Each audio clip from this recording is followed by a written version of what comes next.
HMPV সংক্রমণ রোধে বেনাপোল ইমিগ্রেশনের সতর্ক অবস্থা জারি করা হয়েছে। বিস্তারিত জানাতে যুক্ত হচ্ছেন সহকর্মী বকুল মাহবুব। বকুল, শুভ সকাল আপনাকে। ইমিগ্রেশনের স্বাস্থ্য বিভাগের পক্ষ থেকে কি ধরনের ব্যবস্থা নেওয়া হয়েছে একটু জানাবেন।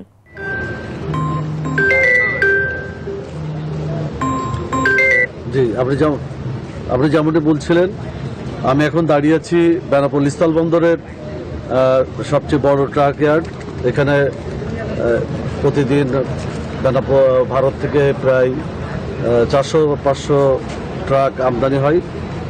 আমাদের এখান থেকে মাত্র 200 মিটার দূরে বেনাপোল ইমিগ্রেশন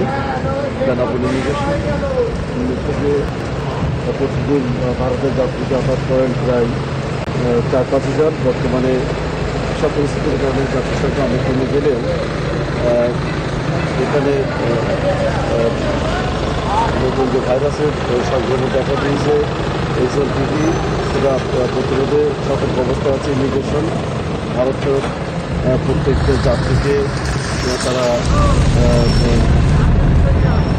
মাইক্রোথার্মাল দিয়ে পরীক্ষা করছেন যে শরীরে কোনো উপসর্গ আছে কিনা, যেমন সর্দি, জ্বর, কাশি